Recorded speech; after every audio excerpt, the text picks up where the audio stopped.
Boa tarde a todos e a todas. É com imenso prazer que nós estamos abrindo o terceiro dia da 28ª Simpate da PUC-Rio.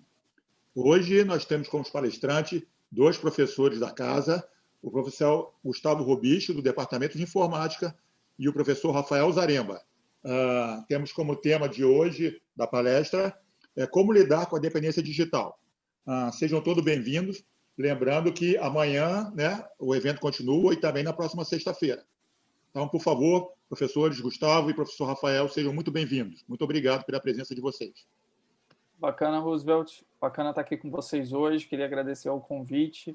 É uma honra estar aqui no CIPAT e poder discutir um tema tão importante e tão forte nesse tempo de pandemia e distanciamento social, que é a própria dependência digital, né? Quer dizer, vou dar meu primeiro olá, passar a palavra para o Rafael, depois eu volto para falar um pouquinho com vocês também. Rafa, a bola está contigo. Obrigado, Gustavo. Obrigado, Roosevelt, pela apresentação e pelo convite. A todos que estão organizando o evento, é um prazer estar aqui para poder trocar ideias com o Gustavo, com vocês. Só complementar, eu sou professor do Departamento de Psicologia e há muitos anos eu venho estudando essa temática da tecnologia, a relação do ser humano com a tecnologia, e mais especificamente a partir do surgimento da internet. Então fiz aí várias pesquisas a esse respeito. Meu mestrado foi sobre isso, minha tese de doutorado foi sobre smartphones. Então espero poder trazer algumas contribuições para a conversa. Então, sem sombra de dúvida, Rafael. Vou só fazer talvez uma provocação inicial, até para a gente caracterizar o momento em que a gente está, só para reforçar talvez uma linha de preocupações. O formato que a gente organizou, pessoal, a gente vai fazer um primeiro diálogo entre eu e o Rafael, depois a gente vai abrir para perguntas e as perguntas vão ser iniciadas pela Daniela.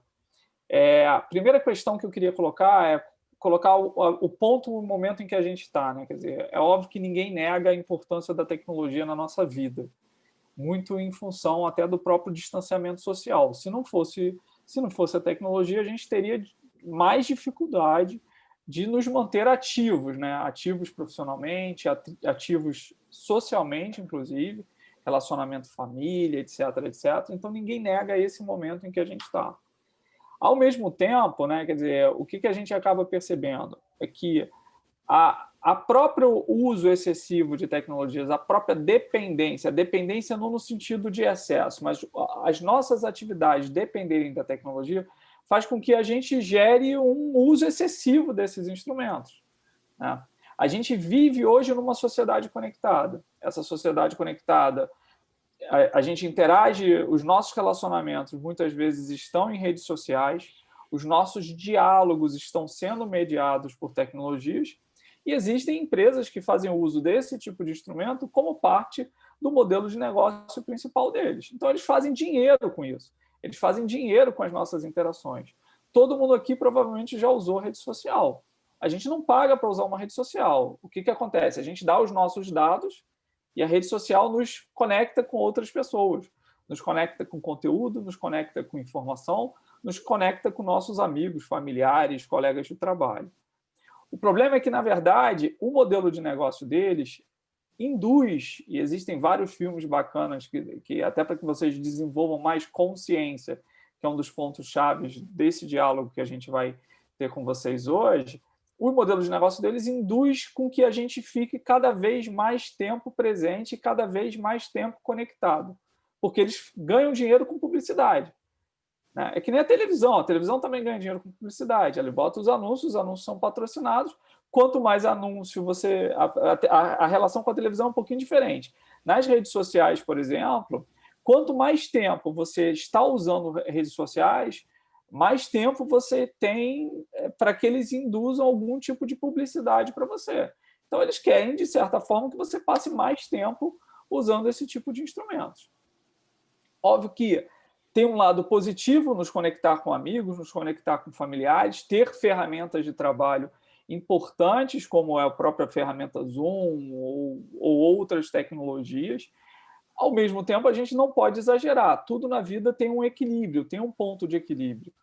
E muitas vezes, até com a pressão do nosso dia a dia, com não perceber, com a própria ansiedade que o ser humano vem desenvolvendo, evoluindo, a gente acaba gerando um excesso de dependência, um excesso de uso.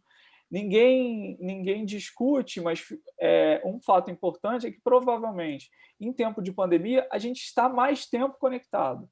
A gente está mais tempo conectado em atividades, inclusive, do trabalho, em atividades, muitas vezes, sociais, em atividades que misturam o trabalho com o social. Então, muitas vezes, a gente não sabe se a gente está trabalhando, se a gente está interagindo, se a gente está conhecendo novas pessoas, e a falta dessa distinção gera uma série de desafios que a gente vai discutir com vocês agora. A mistura da comunicação, do entretenimento, do lazer também é uma outra provocação interessante, a gente vai discutir um pouquinho com vocês isso. Mas aí, para passar a bola para o Rafa falar um pouquinho para a gente, Rafa, falando sobre dependência digital, né? Quais são os primeiros sintomas que você percebe, em que são sintomas de alerta que talvez a gente esteja indo um pouco além do que seria saudável? Não é uma pergunta fácil, não, né? Ainda mais não, certamente. De dependência do digital como forma de interação básica, né? Bom, antes de mais nada, deixa eu dar boa tarde ao pessoal que está chegando. Estou vendo várias pessoas entrando aí na sala. Boa tarde, boa noite, né? Já, não sei, para vocês todos. Que bom ter vocês aqui com a gente.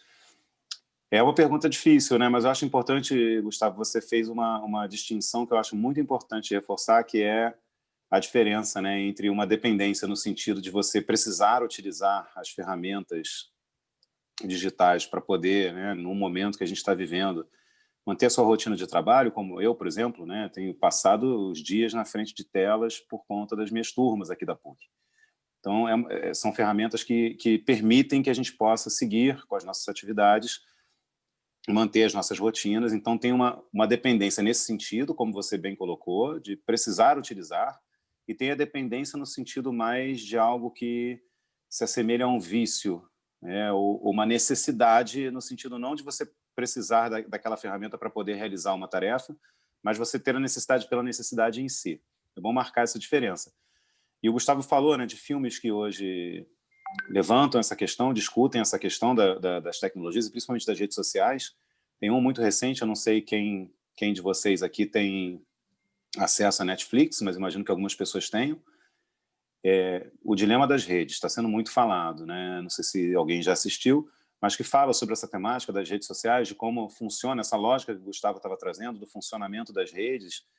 É até um pouco assustador em certos momentos, mas é importante a gente ter essas informações para a gente poder criar uma consciência e pensar em que tipo de uso é mais interessante para a gente fazer dessas tecnologias.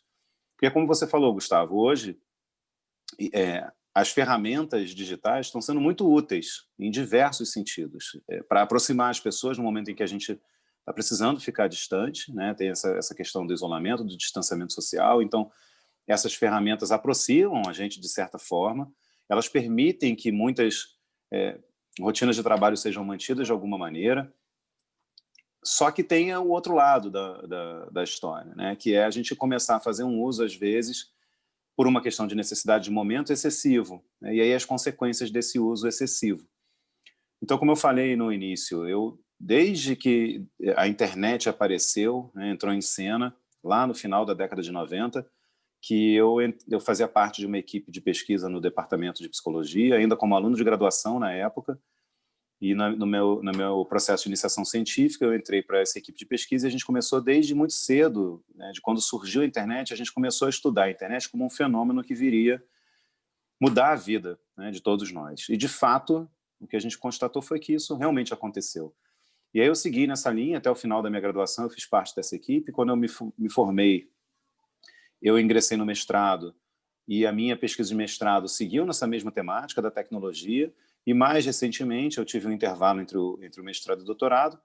Mais recentemente, mas já não tão recente assim, porque eu defendi minha tese em 2014, então o meu estudo no doutorado, que foi sobre smartphones, ele já caducou, porque muita coisa aconteceu de 2014 para cá nesse universo, mas a ideia sempre foi tentar lançar um olhar sobre os impactos mais subjetivos que essas tecnologias trazem para a nossa vida. Então, a analogia que muitas vezes eu uso para ilustrar o ponto é quando a gente pensa, por exemplo, no ato de atirar uma pedra num lago. Isso não é uma ideia minha, né? Isso é de autores que eu li para as minhas pesquisas, mas você jogou a pedra no lago, quando a pedra bate no lago, tem aquele movimento, né? Aquele splash inicial do impacto da pedra na água. Então, isso é nítido, você percebe. Então, mal comparando, é como se entrou em cena uma nova tecnologia, né? A internet, ou mais recentemente os smartphones, ou semelhantes. Tem aquele splash que é nítido, que é o movimento inicial. Mas tem aquelas marolinhas que se formam e elas vão bater em algum lugar e essas não são tão nítidas, você não tem muita ideia do que aquilo vai gerar. Isso a gente considera que são os impactos subjacentes, os impactos mais subjetivos. Então, eu lembro quando a gente começou a estudar tecnologia dentro da psicologia, muitas pessoas na psicologia questionavam, né, o que a gente estava fazendo estudando na internet, que aquilo era assunto para informática. E a nossa resposta sempre foi, né, quem é que usa? Quem é que usa? Quem é que vai fazer uso da internet? Quem é que vai fazer uso desses dispositivos que estão surgindo, se não pessoas? E o que isso vai trazer para a vida das pessoas? Então, um fenômeno muito recente é o fenômeno das redes sociais. Outro dia, até o professor Roosevelt, no início, aqui antes da gente abrir a conversa, ele estava falando de uma outra live da qual eu participei recentemente, e que surgiu esse assunto das redes sociais, porque é inevitável que surja, a gente falando sobre quarentena, sobre pandemia, surgiu esse assunto. E aí eu achei muito interessante que teve um colega, um professor que estava participando também do debate, do Departamento de Filosofia, e ele trouxe uma colocação que ele disse que um colega dele fala que a gente não tem tempo suficiente desde que terminou a Revolução Francesa para a gente entender os impactos da Revolução Francesa. E a gente está falando de 250 anos. Ele fala assim, a gente não está distante o suficiente da Revolução Francesa para poder entender o que a Revolução Francesa gerou. Então imagina do Instagram, né, do Facebook, que tem pouquíssimos anos, né? São coisas que estão entrando aí na nossa vida. A gente está aprendendo a lidar com essas ferramentas, com essas novas redes que vêm surgindo. E aí, o que já tem muitos estudos sendo feitos sobre isso, né? E eu não quero entrar nessas categorias de vício ou coisas assim, mas o que a gente percebe é que eu, quando fiz lá a minha pesquisa para o doutorado, tudo isso era muito novo, os smartphones estavam entrando na nossa vida aqui no Brasil. Em 2010, o mercado estava começando. Eu me lembro que a minha orientadora, que era uma pessoa extremamente ligada e antenada, quando eu falei para ela que eu ia estudar smartphones, que foi mais ou menos no final do meu primeiro ano de doutorado, que eu bati o martelo e falei, não, eu vou estudar smartphones. Ela falou para mim, mas Rafa, por que você vai estudar smartphones? Essa tecnologia não vingou no Brasil. Estou falando de início de 2011. Não tem tanto tempo assim. Olha o que aconteceu desde então. Então, quando eu comecei o doutorado, pouquíssimas pessoas tinham smartphones. Eram geralmente pessoas que ganhavam Blackberries das suas empresas. Era o que as pessoas usavam. Então, era para um uso muito mais profissional do que pessoal. Eram pessoas, assim, algumas.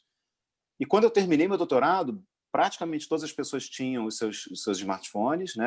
Óbvio que as realidades são muito diferentes, mas dentro da realidade que eu pesquisei, tinha crescido exponencialmente o mercado dos smartphones no Brasil. Muitas pessoas estavam fazendo um uso mais pessoal do que profissional e já não era mais o BlackBerry que liderava o mercado. Né? Já tinha o iPhone, já tinha o Galaxy, já tinha... E aí começaram a surgir esses aplicativos e as pessoas começaram a utilizar os aplicativos. Então, o WhatsApp, por exemplo, era uma grande novidade no nosso cotidiano, no nosso dia a dia. E depois começaram a surgir as redes sociais, que começaram a entrar com muita força também. E a gente, como a gente está tateando esse mundo, a gente está entendendo e aprendendo a usar essas redes, o que eu lá atrás, fazendo essa pesquisa, eu comecei a perceber como tendências, eu hoje vejo muitas coisas se concretizando.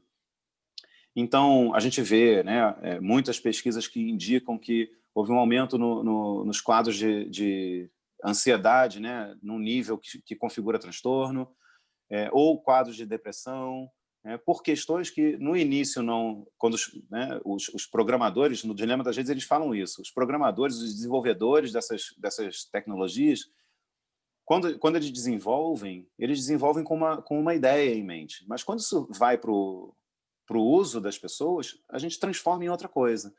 Então, eles pensaram em uma coisa, a gente vai e usa de uma outra maneira. E é até interessante a ideia, né, da palavra dependência, porque eles falam isso, só tem 2 ambientes em que se refere a quem utiliza algo como usuário.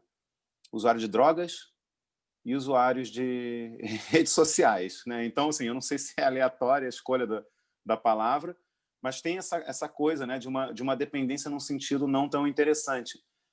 A gente começa a transformar em outra coisa. Então, por exemplo, as curtidas no Instagram tiveram que desabilitar a possibilidade de você saber quantas pessoas curtiram, porque as pessoas começaram a comparar o número de curtidas que elas recebiam para uma postagem com o número de curtidas que outras pessoas recebiam. Isso causava, né, às vezes, uma reação não muito positiva. Então, vamos parar com essa comparação. Então, a gente começa a ver, assim, é tudo muito novo. A gente está aprendendo a lidar com isso. E a gente vê que muitas pessoas começam a viver num mundo que é um mundo virtual, né? Um mundo digital, e não num mundo né, concreto. Mas eu diria que a questão não é a ferramenta, é o uso que a gente faz da ferramenta. E não é o Instagram, o que atrai as pessoas para as redes sociais não é a tecnologia em si, é o fato de que ali você está ligado com outras pessoas, né? Então, a nossa questão é relacionamento, a nossa questão é estar conectado, né? Como o Gustavo falou, a gente hoje está muito conectado. Só que tudo em excesso é ruim. Nada em excesso é bom. Então, esse ponto ótimo eu acho que a gente ainda está buscando. E nesse momento, como a gente está sendo jogado por uma necessidade que não é nossa, mas é uma necessidade, às vezes, né, de manter contato com as nossas famílias, de manter uma rotina de trabalho, a gente acaba ficando muito exposto a essas ferramentas. E isso também gera uma série de outras questões, né, que a gente vai falar sobre aqui. Vai, Gustavo, pode pegar a palavra aí. Eu acho que tem um ponto bacana, Rafa, que você comentou com a gente, que é a questão da velocidade com que as mudanças estão acontecendo, e talvez a gente não tenha a consciência dessa velocidade. Então, por exemplo, vamos fazer vamos sair um pouco do lazer e vamos sair um pouco das rotinas de trabalho e discutir um pouco os hábitos, né? Por exemplo, com que frequência hoje você vai num banco? Você quase não precisa ir no banco, a menos que você tenha alguma situação muito específica, ou precise do meio em si, do dinheiro em si, você não vai mais no banco, você faz tudo na sua mão, tudo usando tecnologia. Hoje, até com o advento do distanciamento social, né, a própria questão da nossa relação com drogarias, supermercados, usando aplicativos de entrega. Então, a gente não interage mais diretamente com o ser humano. A gente aperta um botão, faz um pedido, e esse pedido chega na nossa casa. É óbvio que em algum momento vai ter algum tipo de interação. Então, eu acho que talvez a gente tenha que desenvolver mais consciência sobre os nossos hábitos, sobre as nossas rotinas profissionais e sobre as nossas rotinas relacionais, né, que envolve lazer, envolve uma série de questões.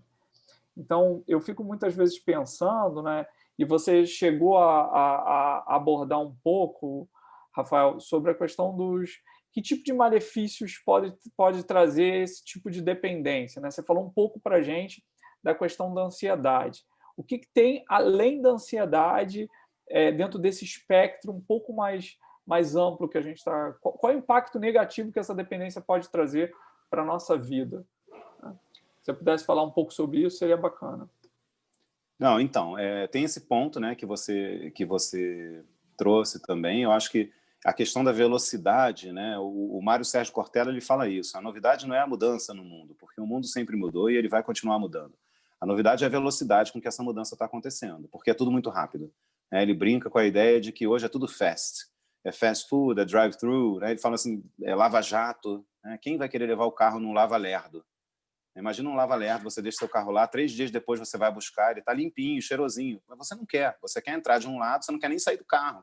Você quer entrar de um lado, joga uma espuma, bate lá um negócio no teu carro, né, umas coisas de plástico, você vai passando por ali, sai do outro lado, o carro está limpo. A gente não tem tempo. Né? Tem uma questão do tempo. O tempo é uma urgência nesse mundo, nesse ritmo acelerado que a gente vive. Ele fala que até o conceito de geração mudou. Antes a gente pensava em gerações, pensava em tempos de 25 anos. Hoje em dia, uma nova geração vem a cada 5, 3 anos. Né? Você vê uma pessoa 3 anos mais nova que você, ela é completamente diferente de você em todos os sentidos. Então, a gente tem essa velocidade alucinante, que já é uma questão com a qual a gente tem que lidar. E, de repente, você começa a ver, assim, a gente tem padrões que são esperados que a gente alcance, que a gente siga. Então, você tem os tempos em que as coisas deveriam supostamente acontecer, você tem o que você deveria realizar.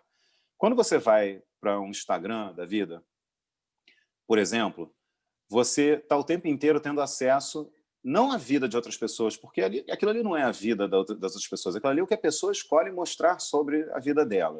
Sim. E as pessoas, de forma geral, contam vitórias no Instagram, né? As pessoas não contam derrotas. E aí você começa a ver, e teve uma onda agora, todo mundo indo para a Tailândia, né? Muitas pessoas na Tailândia. Então você via, de repente, né, eu falo assim, realidade PUC-Rio, né? Dos alunos da PUC-Rio. Eu ouvia dos meus alunos, caramba, está todo mundo na Tailândia. A pessoa começa a se sentir mal porque ela não está na Tailândia. Porque todo mundo está na Tailândia. Só eu que não estou na Tailândia. Eu tenho que ir para a Tailândia. Né? Não, você não tem que ir para a Tailândia. E a vida da pessoa não é só aquela viagem. Tem uma série de coisas que não estão ali. Mas gera uma comparação. Então, essa comparação pode gerar uma série de coisas. A gente vê aumentos nos quadros de depressão. A gente vê muitos, hoje, né, não querendo trazer uma temática muito pesada para a conversa, mas a gente vê um aumento muito grande no número de suicídios entre pessoas jovens. Por quê? Ah, mas é por causa das redes sociais? Não, não é por causa das redes sociais. Eu tenho uma perspectiva de que nós somos criaturas, seres humanos, nós somos criaturas esburacadas, assim, nós somos queijos suíços. A gente é cheio de buraco, cheio de buraco. E aí a gente fica tentando tapar esses buracos meio com paliativos. Você vai preencher essa carência com alguma coisa. Então tem pessoas que vão recorrer, sei lá, eu, por exemplo, sou viciado em esporte, né? Viciado entre aspas. Eu tapo os meus buracos com a prática esportiva, com a atividade física. Outras pessoas vão tapar com o cigarro, outras pessoas vão tapar com alguma outra coisa. Algumas pessoas vão tapar com as redes sociais. A questão é que todos nós temos esses buracos. Enquanto a gente não olha para eles e a gente não faz reparos reais, né, eu não realmente cuido daquela questão, eu vou ficar encontrando paliativos. As redes sociais são só mais um, né, mais um paliativo, é mais uma tentativa de tapar esses buracos. Só que a gente começa a perceber que muitas pessoas que mergulham ali, né, que vão buscar saída para os seus dilemas, suas questões existenciais na tecnologia, nas redes sociais, elas não encontram e acabam encontrando outras questões. Né? Então, a pessoa que já tem, de repente, uma carência, ou já tem, de repente, um quadro de ansiedade, ou já é uma pessoa que tem tendências, uma pessoa mais depressiva, aquilo talvez agrave a situação. Então, tem muitas coisas que podem ter consequências negativas se você não vai olhar para as suas questões de forma verdadeira. Né? Olhar e pensar, poxa, mas por que é que eu estou fazendo esse tipo de uso? Porque não tem, mais uma vez, não é a ferramenta, não tem problema nenhum em você usufruir das facilidades, da praticidade que um smartphone te traz. A questão é quando isso passa a ser algo mais. E aí é que a gente tem que estar alerta. Né? Porque a gente começa a ver, né, o que explica, de repente, a gente vê um aumento tão grande no número de suicídios entre pessoas jovens. Nós, no departamento de psicologia, recentemente perdemos mais um aluno que tirou a própria vida. Muito recentemente. Um momento de muita tristeza no departamento, de comoção no departamento. Esse rapaz foi aluno meu.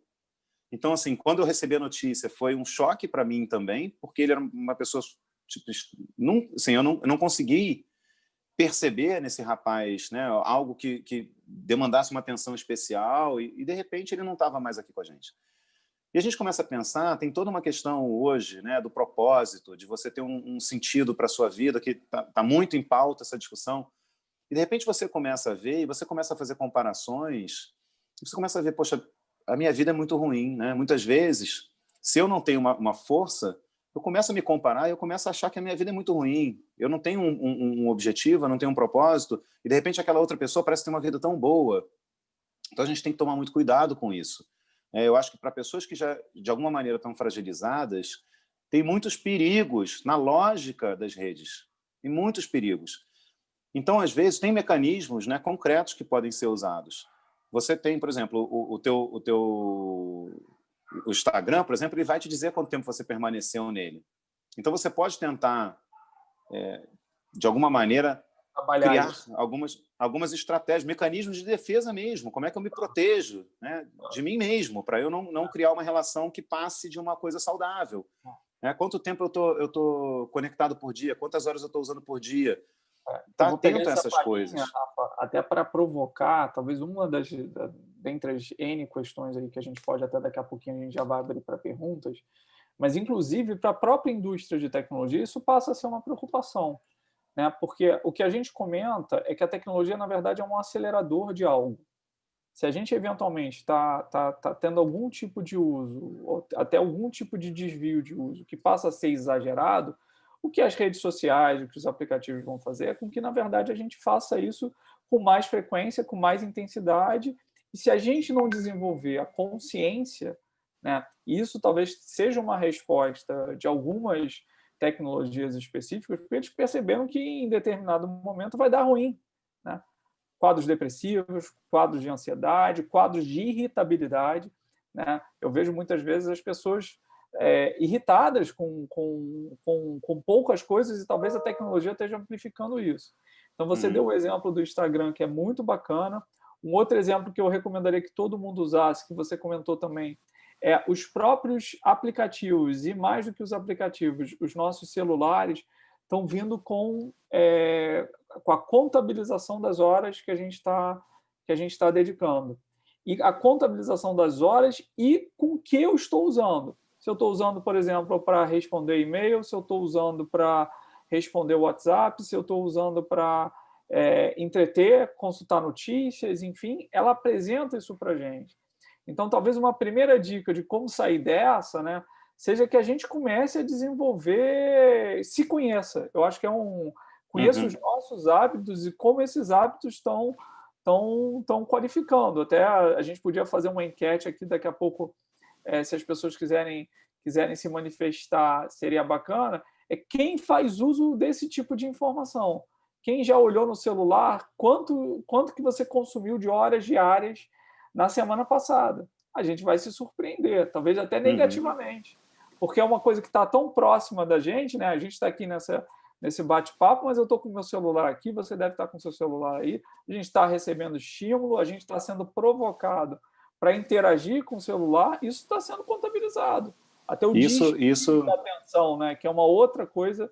Eu acho que cada vez menos a gente tem pessoas plenas, pessoas que estão se dedicando com corpo, alma e consciência para o que está sendo feito, né? E a gente está perdendo, às vezes, de momentos, né? Eu queria que você falasse um pouco sobre isso também.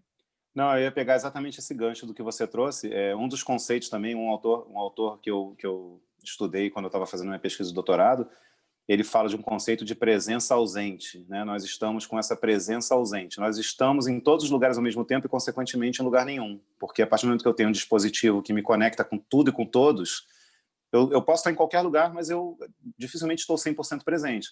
Tem muitos estudos já também que falam sobre como a mera existência, a mera presença de um celular, de um smartphone na mesa, na minha frente, já consome um pouco da minha atenção.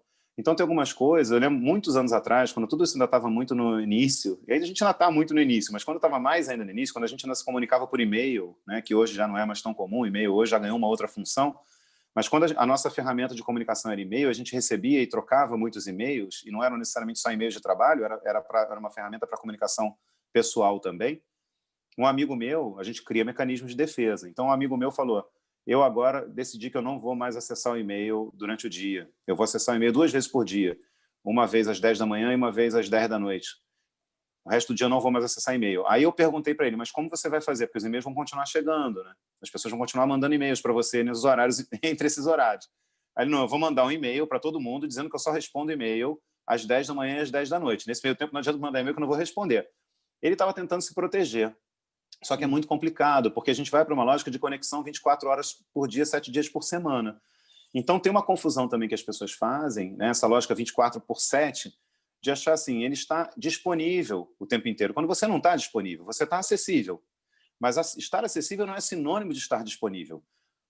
A pessoa pode te mandar uma mensagem pelo WhatsApp que vai chegar para você, mas isso não significa que você consiga ver, porque você pode estar ocupado fazendo alguma coisa.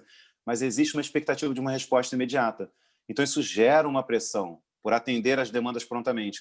E aí tem uma questão, Gustavo, eu tenho um quadro na minha vida que eu chamo de coisas que você nunca imaginou que fossem acontecer com você. Meus alunos já me ouviram contar essas histórias. Entre as coisas que eu nunca imaginei que iam acontecer comigo, tem 2 encontros com Fátima Bernardes, tem um café da manhã com a Ana Maria Braga, entre outras coisas. Eu fui tomar café com a Ana Maria Braga, de fato, assim, me chamaram para tomar café com a Ana Maria Braga. Então fui eu falar sobre a minha tese de doutorado. E eu falei para a Ana Maria, eu dei alguns exemplos, né, para ilustrar. Eu falei, Ana, tem estudos que dizem que uma pessoa que viveu no século XVI, XVII, Se você pegar hoje um jornal de grande circulação, uma única edição, pega o Globo, pega a Folha de São Paulo, New York Times, uma única edição de jornal de grande circulação, nessa única edição tem mais informação do que uma pessoa que viveu no século XVI recebeu ao longo de toda a sua vida. O ser humano, a gente evoluiu. Só que a gente não evoluiu nessa velocidade.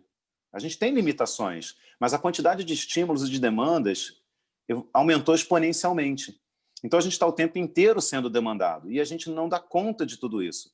Então tem essa coisa da presença ausente. Eu nunca, né, você falou do autoconhecimento, eu sou suspeito, porque eu sou psicólogo, eu acho que tudo começa por autoconhecimento. Mas, assim, você se conhecer, você fazer um movimento de introspecção, você entender quais são as suas prioridades.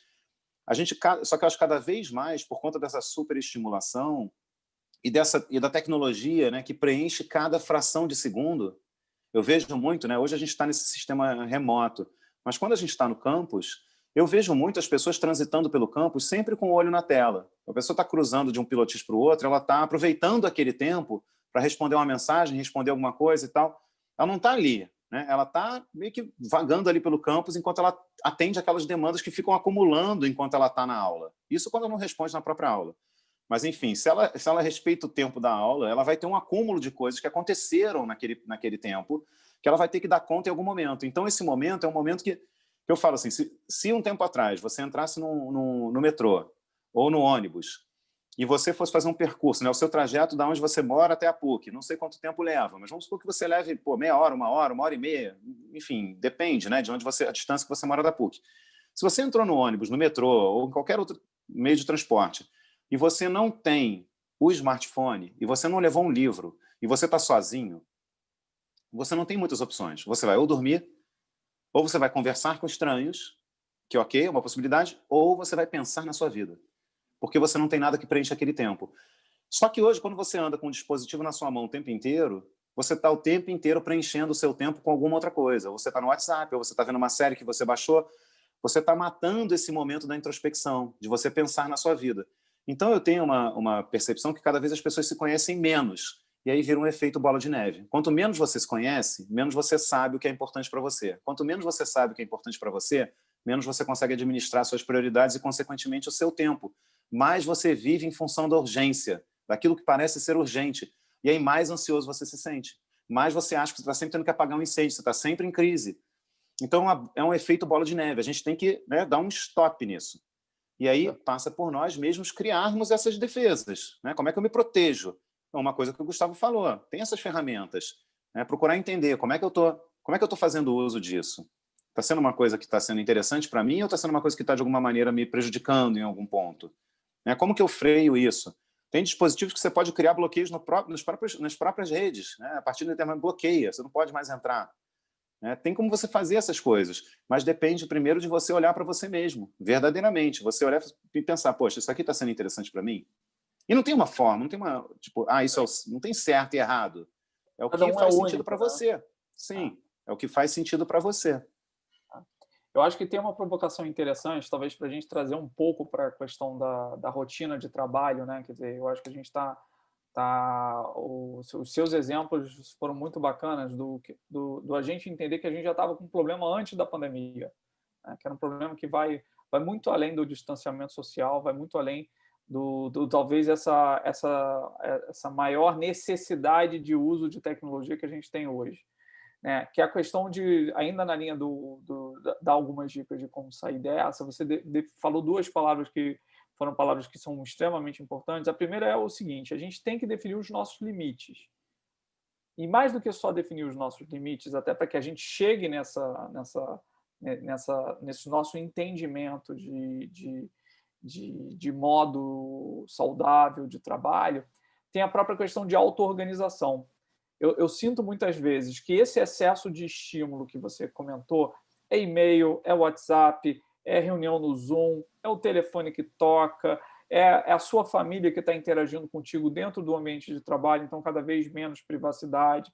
É o senso de urgência. As pessoas, na verdade, a gente em computação, a gente tem em comunicação, a gente tem dois tipos de estímulo. A gente tem um estímulo síncrono, que é o estímulo que está acontecendo aqui com a gente está conversando, você está recebendo a mensagem, você pode me retornar, e a gente tem o estímulo assíncrono. Um e-mail é assíncrono. Alguém manda uma mensagem, você recebe e no seu tempo, com a auto-organização até que o exemplo que você deu gera, ele responde em momentos do dia e se organiza para estar mais pleno naquela resposta. Eu acho que essa é uma questão. O WhatsApp, para mim, em especial, é quase um inferno na minha vida, porque é um volume de demandas. Parece o WhatsApp é pior que e-mail, porque parece que é aquela batata quente, né? Quando a pessoa mandou o WhatsApp para você, ela achou que o problema dela terminou e que você já está resolvendo o problema dela. Mal sabe ela que você nem viu. E se você recebe muito WhatsApp, tem um WhatsApp que fica lá para trás e você não vai ver. E a pessoa achou que você já recebeu. Enfim, eu acho que se sente desprezada se você não responde. Grupo de família, eu acho que é... Meu pai que está presente, acredito. Pai, desculpa, eu não consigo responder as mensagens prontamente porque eu estou dando aula e não posso ficar respondendo no WhatsApp. Muitas vezes eu tenho que explicar isso para os meus pais, porque fica acumulando. Quando termina, esse semestre, eu estou de 9 às 5, sem intervalo, às segundas e quartas. Então, eu fico de 9 às 11, 11 às 1, às 3, 3 às 5. Quando termina essa carga, a quantidade de mensagens acumuladas, e a minha família é pequena, ainda bem, porque se fosse grande eu não ia dar conta nunca. Mas isso toma um espaço mental, sabe? Você fica achando, cara, eu tô atrasado numa tarefa, eu não estou dando conta de tanta coisa que chega. E por mais que você não precise dar conta, você sente, né? Se sente mal por isso. Não, o sentimento de sempre estar devendo, né? Eu sempre estou devendo retorno para alguém. É a minha caixa postal que está aumentando, é o número de ligações que eu ainda não retornei, é o número de mensagens que eu ainda não respondi. E às vezes é uma bola de neve, como você falou. Às vezes você está com excesso de estímulos, que uma das coisas mais difíceis é a gente saber priorizar. E às vezes a gente saber priorizar é que a gente precisa de momentos, eu gosto muito da palavra de ócio, principalmente ócio criativo, mas quão pouco ócio criativo a gente tem. É através até de um momento de pausa que você chega em conclusões que vão ser importantes para você resolver problemas que, se você sempre for na política do ping-pong, do estímulo, do receber, do repassar, do receber, do repassar, do receber, do repassar, às vezes não é a melhor forma de resolver um problema. Então, acho que isso que você falou, Gustavo, no início desse processo de pandemia, de quarentena, as pessoas tiveram, né, um período de adaptação. Eu acho que o ser humano é uma criatura de hábitos, a gente se adapta a qualquer coisa. Então, hoje, passados 6 meses, óbvio que continua sendo difícil lidar com a situação, mas, de forma geral, as pessoas encontraram fórmulas para sobreviver a esse momento que a gente está vivendo. A gente vai meio que se habituando, se acostumando. Mas, no início, foi bastante complicado, para muitas pessoas, muito difícil de enfrentar aquele momento inicial da quarentena. E aí me pediram, na época, eu não era um projeto que eu tivesse nem nada assim, mas me pediram, poxa, Rafael, você tem coisas bacanas que você fala, você tem histórias interessantes, você não poderia, de repente, fazer uns vídeos para as pessoas que estão com mais dificuldade e tal? Aí, desse pedido, eu resolvi aceitar, né, o desafio. Nasceu um canal no YouTube. Então, hoje tem um canal no YouTube, eu lancei esse canal e comecei a colocar alguns conteúdos lá, temas que as pessoas me pediram que eu abordasse, principalmente, assim, não especificamente sobre a quarentena, sobre a pandemia, mas que nesse momento ficavam ainda mais aflorados. Então, tem vídeo que fala sobre ansiedade, tem vídeo que fala sobre relacionamentos na quarentena, tem vídeos que falam sobre conforto e desconforto, como encontrar conforto nessa situação tão desconfortável. Tá tudo lá. Depois, se alguém tiver interesse, é só procurar pelo meu nome. É youtube.com/Rafael Zaremba. Se alguém tiver interesse, depois dá uma conferida. Mas no primeiro vídeo que eu falo sobre ansiedade, eu falo muito sobre essa questão do ócio que você trouxe. Porque a gente tem uma lógica de produtividade, que também já vem antes de tudo isso, né? Vem lá da Revolução Industrial. É uma lógica da gente ter que estar sempre produzindo. Nosso tempo tem que ser produtivo. E aí, de repente, você se vê numa situação, nesse momento, e, mais uma vez, as realidades são muito diferentes, mas eu, por exemplo, vou dar o meu exemplo, eu ganhei um tempo que eu não tinha. Minimamente o tempo de deslocamento até a PUC eu ganhei. Então, o que eu vou fazer com esse tempo? Né? Essa 1 hora e meia que eu estava em trânsito para ir e para voltar, eu ganhei 3 horas no dia. O que eu faço com esse tempo? E as pessoas, muitas vezes, começam a se cobrar que eu tenho que preencher esse tempo de forma produtiva. E aí, o que é produtivo? Então, tem uma ideia de que eu não posso ter um momento de ócio. Isso não é produtivo. Eu não posso ter um momento de introspecção, porque isso não é produtivo. Eu tinha que estar fazendo alguma coisa. Só que ter esse momento de ócio que o Gustavo falou, né, que é um momento que, de repente, você está olhando para dentro, você está se conectando com você mesmo, isso pode ser muito mais produtivo do que, de repente, fazer alguma tarefa específica. mas as pessoas não se permitem isso, porque a gente tem já muito internalizado essa lógica da produtividade. A gente tem que atender essas demandas, a gente tem que dar conta disso.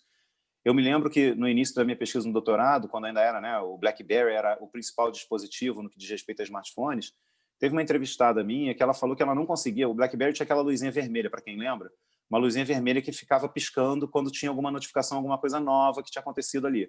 Chegou um e-mail, chegou a mensagem no WhatsApp, ficava uma luzinha piscando. Ela não suportava aquela luzinha piscando. Então, ela tinha que limpar, ficar aquela barrinha em cima, quem lembra do BlackBerry, tinha uma barrinha em cima com as notificações. Ela tinha que limpar aquilo. Não podia ter nenhum asterisco em nada. Ela ficava limpando aquilo o dia inteiro, ela ficava abrindo as coisas para a luz parar de piscar. Tinha uma que botava o BlackBerry num outro cômodo, porque ela não conseguia ver a luz piscando e não olhar o que tinha acontecido. Então, assim, a gente começa a ficar meio que refém de uma coisa que viria para criar uma facilidade e acaba criando uma dificuldade, na verdade.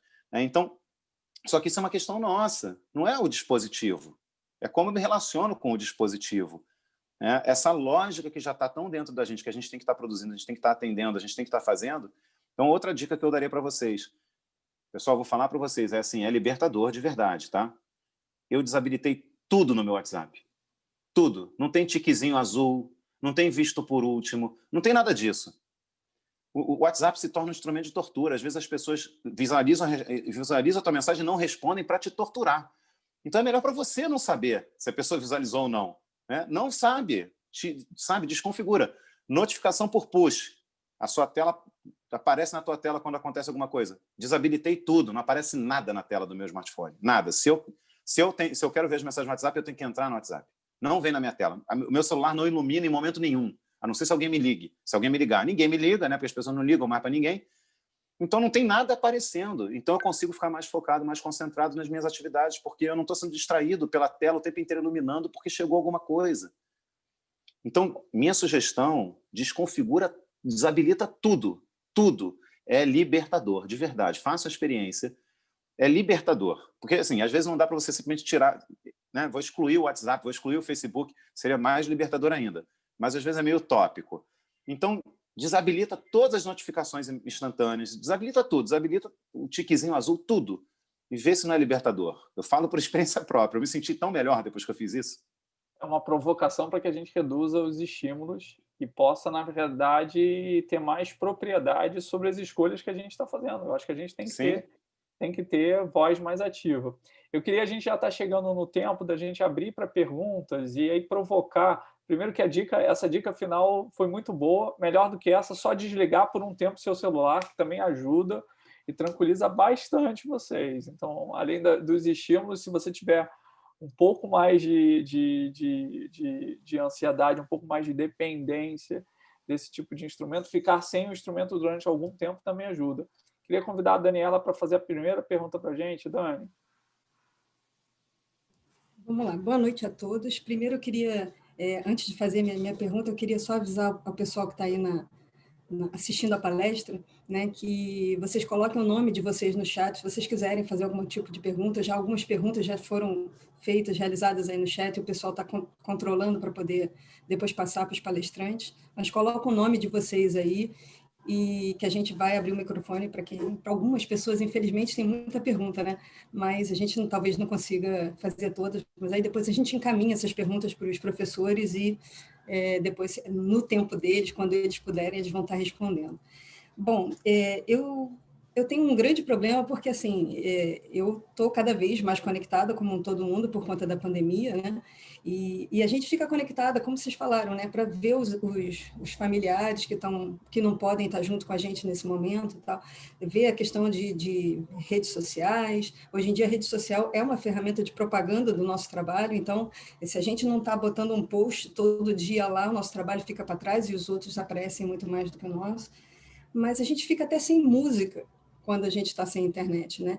Então, a minha preocupação é essa. E quando a internet falha? Eu, por exemplo, sou professora. Meu desespero é enorme de, na hora de eu começar a minha aula, a minha internet falhar. Porque quando falha a internet de um aluno, o aluno está com a videoaula gravada, depois ele pode assistir em qualquer momento, mas você não, né? Então, eu queria que vocês comentassem um pouco sobre esse desespero que a gente sente, como a gente pode lidar com isso, né?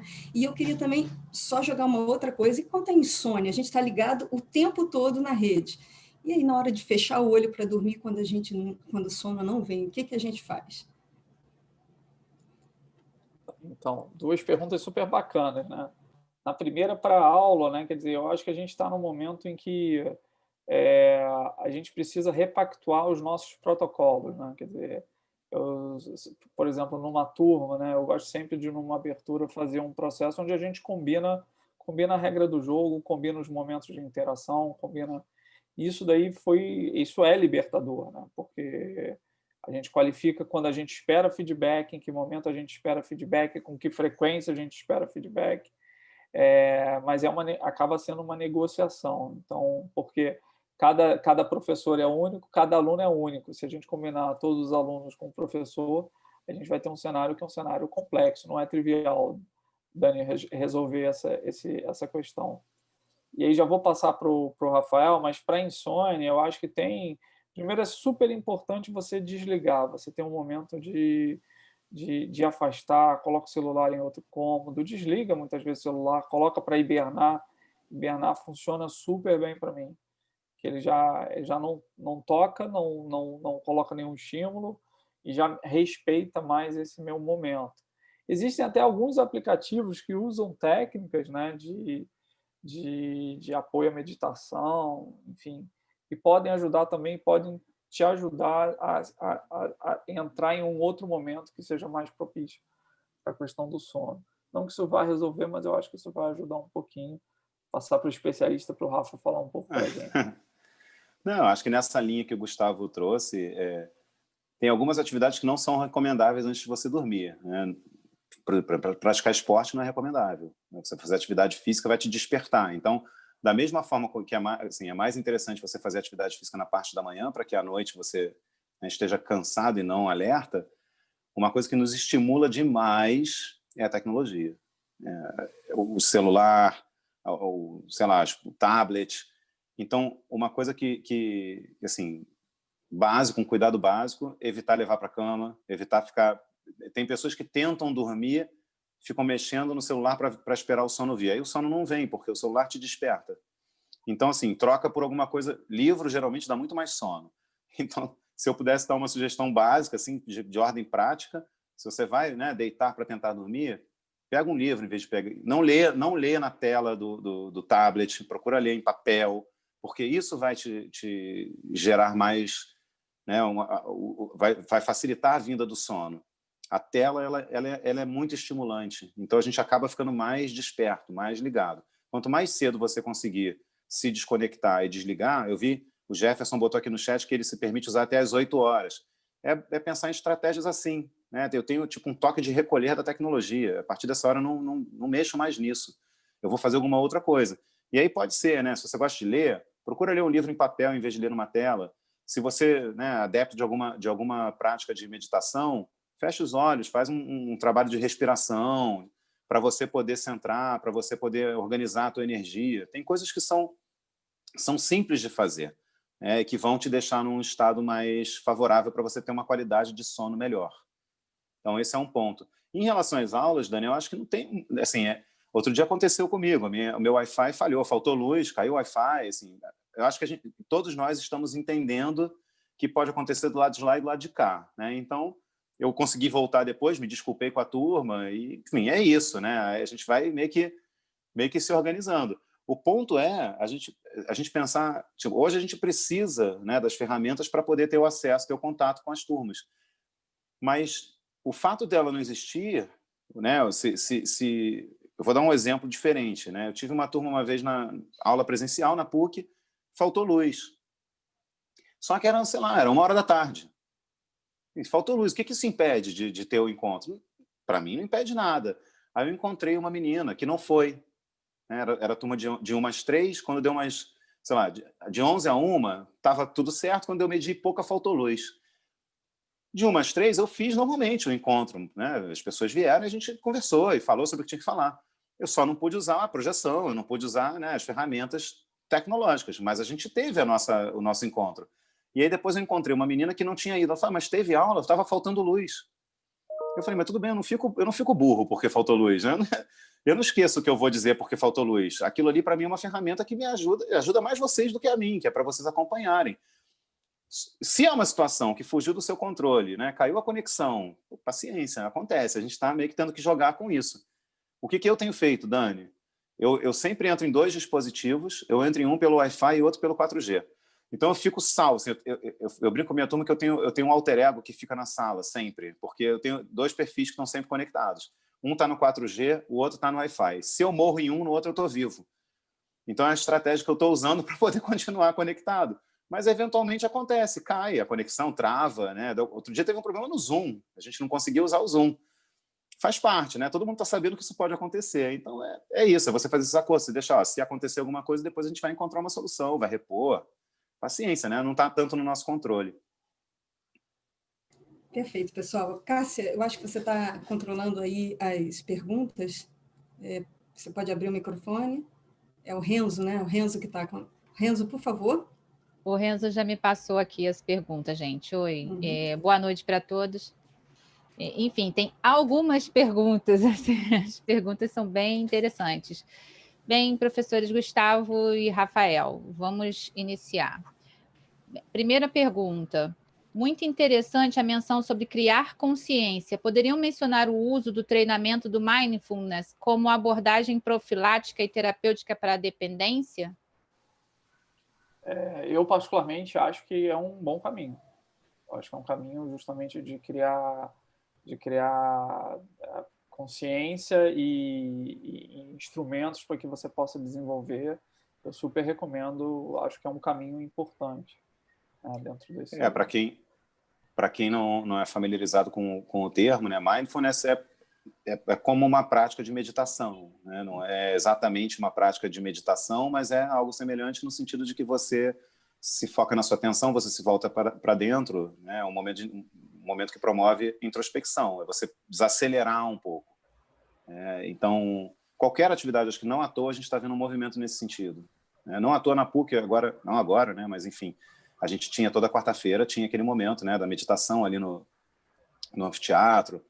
Muitas pessoas estão recorrendo a essas práticas como formas de desacelerar. É uma coisa que o Gustavo falou lá no início, de você se fazer mais presente, de você estar no aqui e agora. Então, certamente, o mindfulness, a meditação, né, as diferentes técnicas de meditação, ou um simples exercício de respiração, alguma coisa que te coloque numa outra velocidade, né? Tudo isso é interessante no sentido de você se reconectar com você mesmo. Ok, posso dar, então, prosseguimento a outra pergunta, professores. Temos aparato psicológico para esse excesso de uso das tecnologias ou dispositivos? Uma resposta objetiva? Não temos. Mas a gente foi convencido, né? Meio que fizeram forçaram uma barra e venderam para nós, entre outras coisas, a ideia da multitarefa simultânea, né? Houve uma época, Gustavo vai lembrar disso, que o slogan do Windows era: agora você pode assoviar e chupar cana ao mesmo tempo.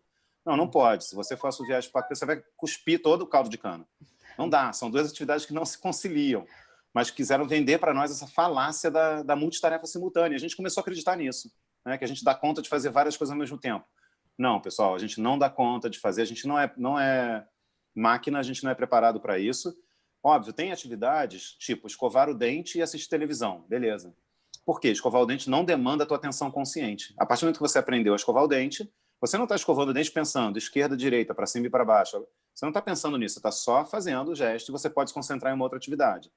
Dirigir, depois que você já adquiriu uma certa perícia. Você consegue dirigir e conversar.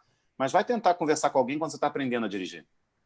A tua atenção está toda na tarefa. Você está pensando, eu tenho que pisar na embreagem, eu tenho que engatar a marcha, eu tenho que soltar a embreagem, pisar no acelerador.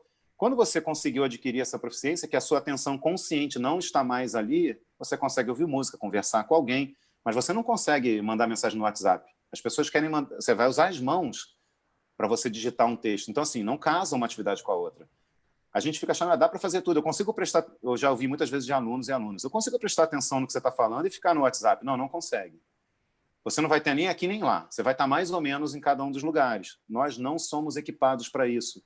É mentira que a gente consegue fazer várias coisas simultaneamente. Algumas coisas sim, mas são coisas que não demandam atenção consciente. Quando você tem tarefas que demandam a tua atenção consciente, você não consegue se dividir em dois. Você vai fazer mal e porcamente as duas coisas. Então, a resposta objetiva é não.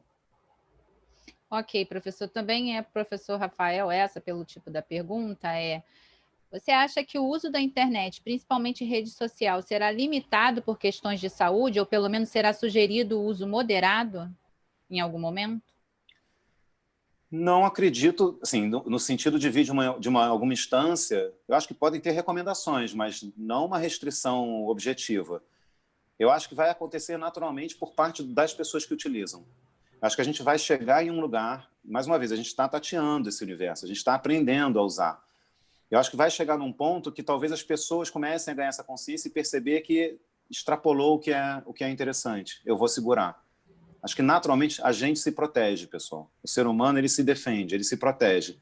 Então, naturalmente, eu acho que vai acontecer.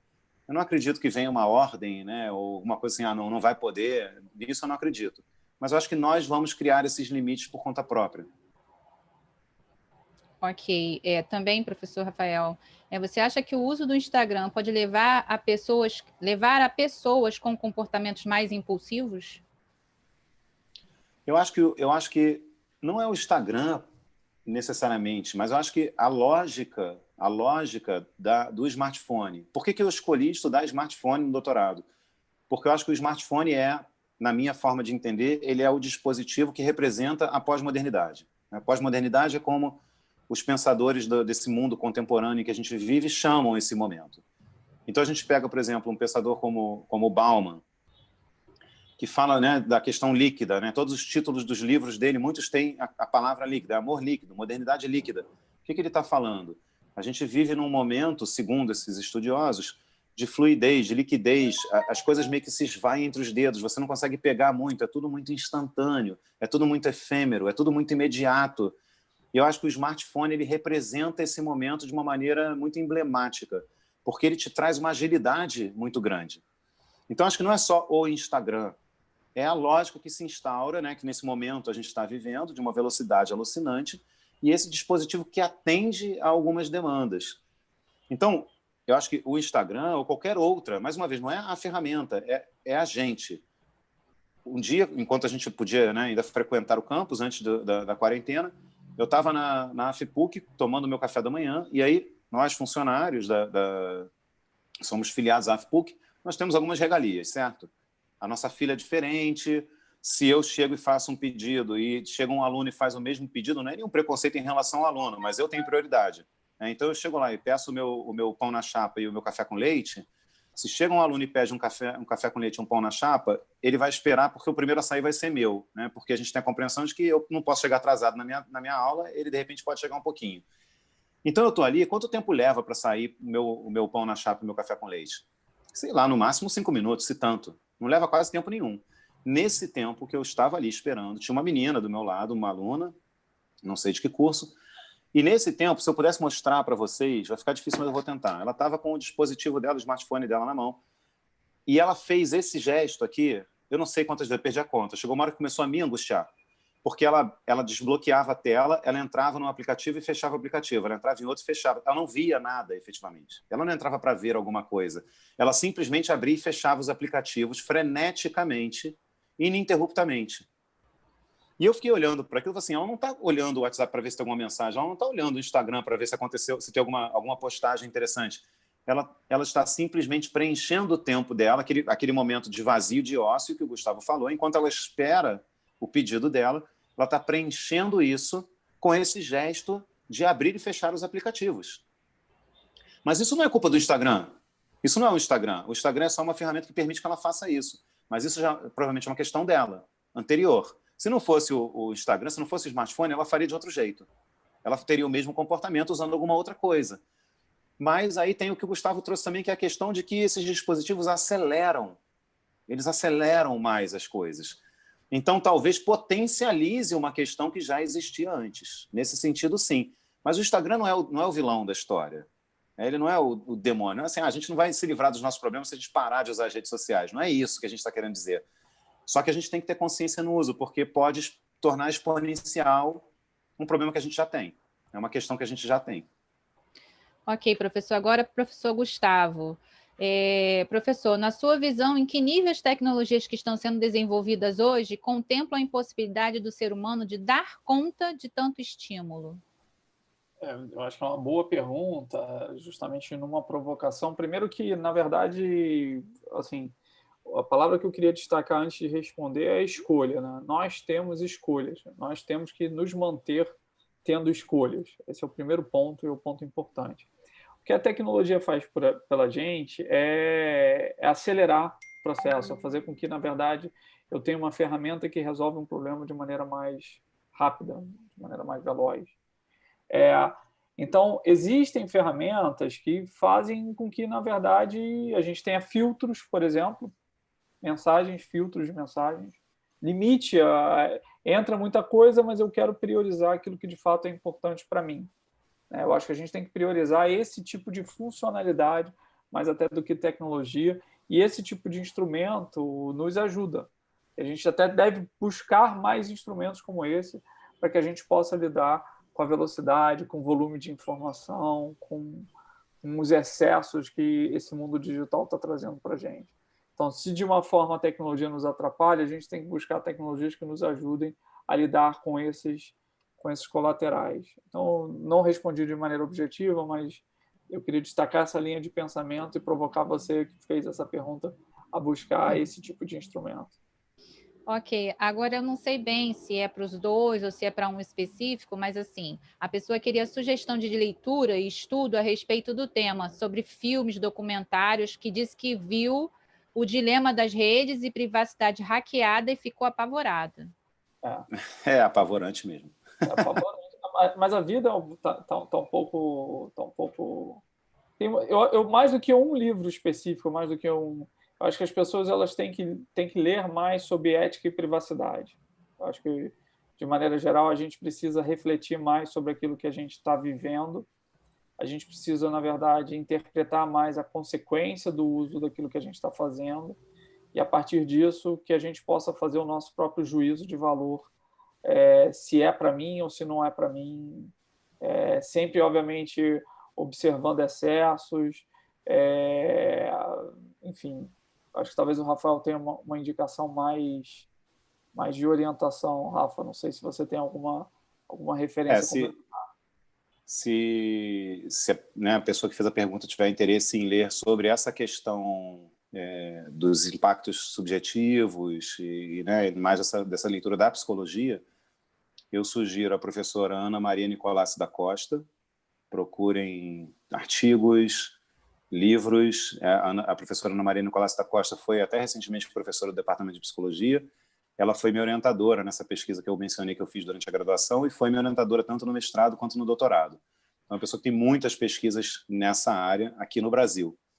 É uma dos principais nomes dessa área aqui no Brasil. Então, Ana Maria Nicolassi da Costa.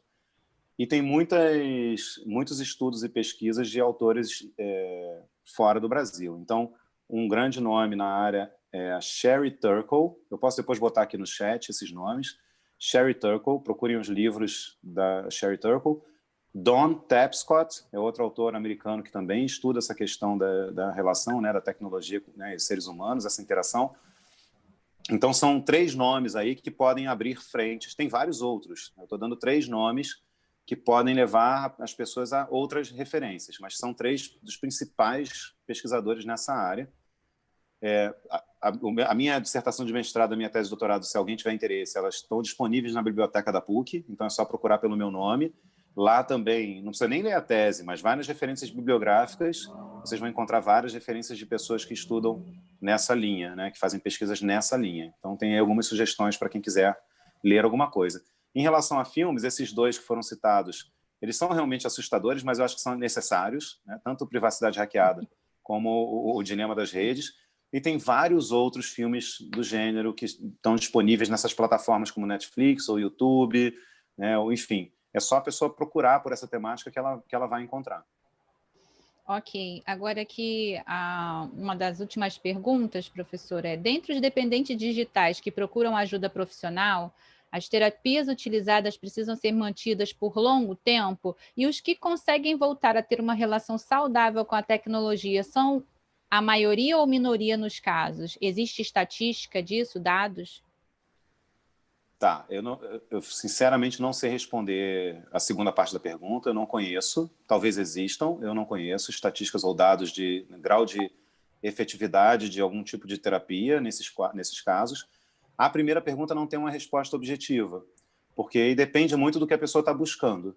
Então, para poder falar se é um processo lento, ou mais longo, ou um processo mais curto, depende muito do que a pessoa está buscando e depende muito da linha de atuação do profissional que ela buscar.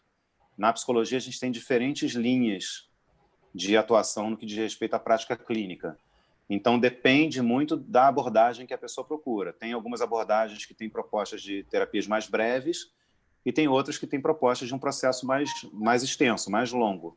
Então, não tem uma resposta objetiva para essa primeira parte da pergunta, infelizmente. Black Mirror, o Jefferson botou na Netflix. Obrigado por lembrar, Jefferson. Black Mirror também. Também é assustador, mas vale a pena assistir também. Então, professores, aqui as perguntas que a gente tinha selecionado, né, terminaram e tudo. Eu quero, de minha parte, dos organizadores, agradecer aos dois pela presença, pelas coisas assim fantásticas que a gente discutiu aqui, né?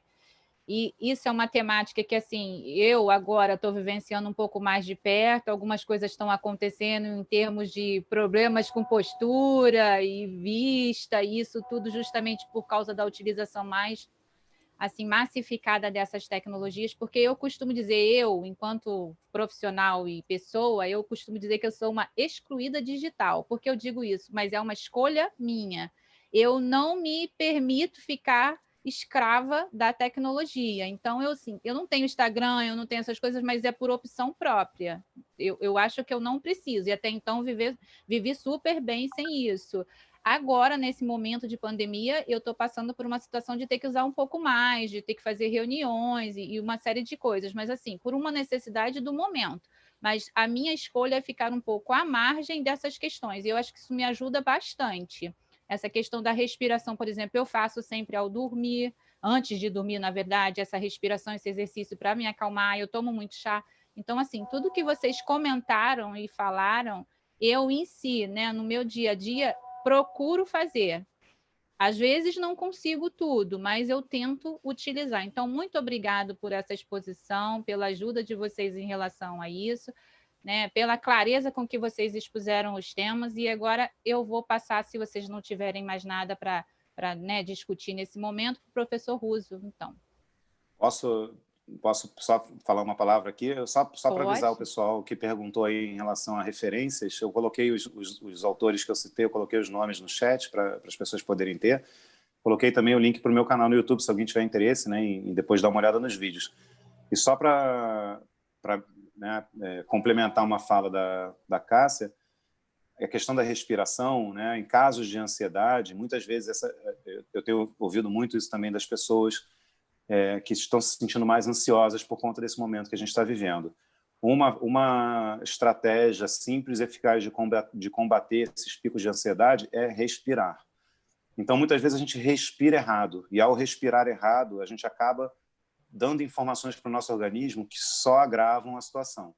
A gente vai para uma respiração torácica e hiperventila, e aí o nosso organismo entende que a gente está sob ameaça e ele começa a mandar adrenalina e cortisol para a nossa corrente sanguínea. E aí a adrenalina só estimula mais, e o cortisol é o hormônio do estresse. Então, só piora a situação. Como que eu quebro isso? Com uma simples técnica de respiração. Aí o que eu tenho sugerido às pessoas que tiverem, né, necessidade, tiverem algum momento que estão se sentindo, né, com uma ansiedade que está passando do ponto, eu batizei, né, vocês não vão encontrar em nenhum livro, mas é uma técnica que eu utilizo, e eu batizei de respiração 21, porque me ajuda a lembrar. O que é a respiração 21? Você inspira em 7 tempos, começando a sua inspiração enchendo o diafragma, começa pelo abdômen, você vai ver a sua barriga se encher de ar. conforme você for, né, preenchendo todo o abdômen, esse ar vai subindo até o peito, até o tórax. Você vai usar mais a capacidade pulmonar, uma respiração profunda, contando até 7. Então, eu inspiro contando até 7. Quando eu chegar em 7, eu prendo o ar e conto até 7, segurando a respiração, prendendo a respiração. E quando eu terminar de contar até 7, então eu expiro em 7 segundos, fazendo o movimento inverso. Então, eu solto primeiro do tórax até chegar no abdômen e solto todo, esvazio todo o meu pulmão, solto todo o ar. Se vocês repetirem esse processo 4 ou 5 vezes, o que vocês vão estar fazendo? Vocês vão estar comunicando ao seu organismo que ele não está sob ameaça. Você vai controlar o seu batimento cardíaco. Ao controlar o seu batimento cardíaco, você vai mudar completamente as respostas fisiológicas. Então, é uma técnica simples, fácil de você fazer quando você estiver numa situação de taquicardia, de ansiedade, né? um ataque de ansiedade. Concentra na respiração, utiliza essa técnica simples que vai ajudar. Então, eu tenho dado essa dica porque muitas pessoas têm pedido sugestões práticas, né? O que eu faço?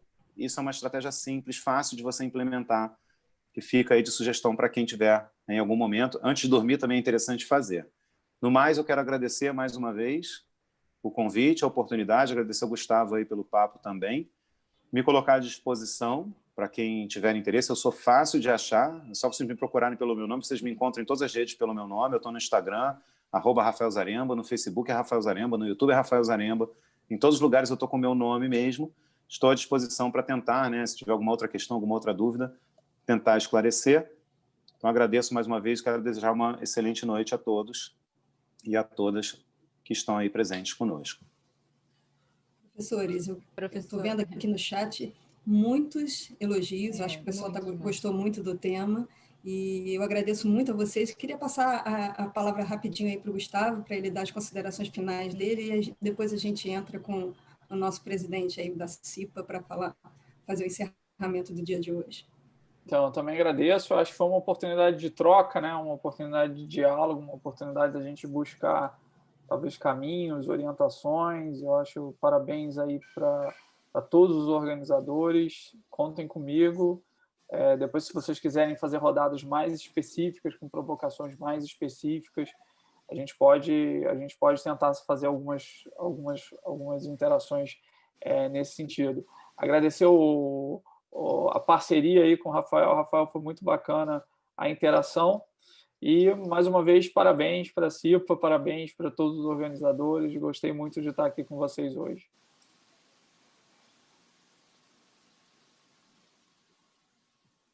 Bom, professor Roosevelt? Bom, nós agradecemos, viu, professores? Tanto o professor Gustavo quanto o professor Rafael. Excelente. Quando nós pensamos nesse tema, né, para a Simpate, extremamente pertinente nesse momento de pandemia, e foi muito, muito interessante mesmo. E só lembrando também aos participantes que todas essas palestras vão ficar servadas lá na plataforma do ECOA, né? Então, mais tarde, quem perdeu alguma coisa, principalmente aí as referências que o professor deu em termos de consultas de livro ou de filme, que seja, dentro em breve vai estar lá no ECOA, e aí é só você lá procurar pelo assunto da Simpate, você acha. Eu quero também lembrar que amanhã, nosso evento, no 4º dia de evento da Simpate, também é às 18 horas. Nós vamos iniciar às 18 horas. Amanhã a gente tem um tema também com os professores da casa aqui, com a professora Jo Santos. Ela vai falar e demonstrar, né? Possivelmente se prepare aí na sua casa para você também fazer essa atividade, interagir com elas, que vai ser o alongamento multifuncional e ergonomia no lar. E a professora Mônica Guimarães, ela vai falar sobre yoga, uma ferramenta para restabelecer o equilíbrio físico, mental e emocional. Lembrando que as duas elas são consultoras da Divisão de Recreação e Desportos da PUC do Rio. Então, pessoal, mais uma vez, muito obrigado pela presença de todos. Professores, muito obrigado, viu? Foi extremamente bacana, pertinente mesmo essa palestra. E convido vocês amanhã para as 18 horas para estarem presentes aí conosco. Muito obrigado a todos. Até amanhã.